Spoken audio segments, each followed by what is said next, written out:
នៅក្នុងសេចក្តីណែនាំមួយផ្សព្វផ្សាយនៅថ្ងៃទី31មីនានេះក្រសួងធម្មការនិងសាសនាណែនាំឲ្យគ្រប់វត្តអារាមរៀបចំពិធីបង្សុកូលឧទ្ទិសកុសលជូនដល់វិញ្ញាណក្ខន្ធវីរៈកងទ័ពវីរៈនគរបាលដែលបានពលីជីវិតដើម្បីបបផែតការពារអធិបតេយ្យជាតិនិងបូរណភាពទឹកដីព្រមទាំងជនរួមជាតិដែលបានស្លាប់បាត់បង់ជីវិតក្នុងរបបប្រល័យពូជសាសន៍នៅតាមទីកន្លែងដែលបានតម្កល់អដ្ឋិធាតុតាមបូជនីយដ្ឋាននិងតាមវត្តអារាមនានា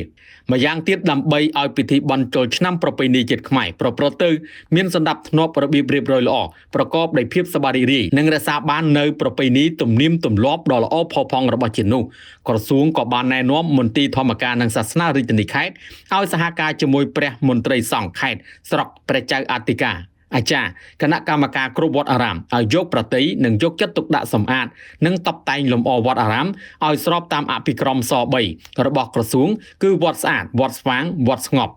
ក្រសួងបញ្ជាក់ថាវត្តអារាមត្រូវរៀបចំឲ្យមានបរិស្ថានល្អសមជាបូជនីយដ្ឋានគួរគោរពបូជាសម្រាប់បរិស័ទទូទៅ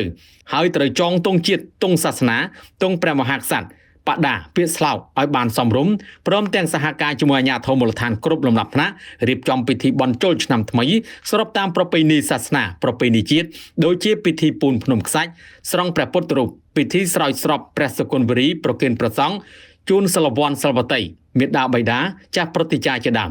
ជាងនេះទៅទៀតមន្ទីរធម្មការនិងសាសនារាជធានីខេត្តត្រូវណែនាំគ្រប់វត្តអារាមឲ្យសហការជាមួយអាជ្ញាធរពាក់ព័ន្ធគ្រប់លំដាប់ថ្នាក់រក្សាការពារសន្តិសុខសណ្ដាប់ធ្នាប់ជូនបរិស័ទទូទៅបានធ្វើបុណ្យសន្តរទាននិងរៀបចំលបែងប្រជាប្រិយនានាក្នុងវត្តអារាមដូចជាចោលឈុងបោះអង្គុញទាញព្រាត់លាក់កន្សែងដណ្ដើមស្លឹកឈើអុកចាក់ត្រង់ចាប់កូនខ្លែងនិងរបាំប្រជាប្រិយខ្មែរផ្សេងៗដើម្បីបង្កើតភាពសប្បាយរីករាយភាពតរភាពសាមគ្គីភាពសេចក្តីថ្លៃថ្នូរនិងរក្សាឲ្យបាននៅអត្តសញ្ញាណប្រពៃណីជាតិខ្មែរប៉ុន្តែក្រសួង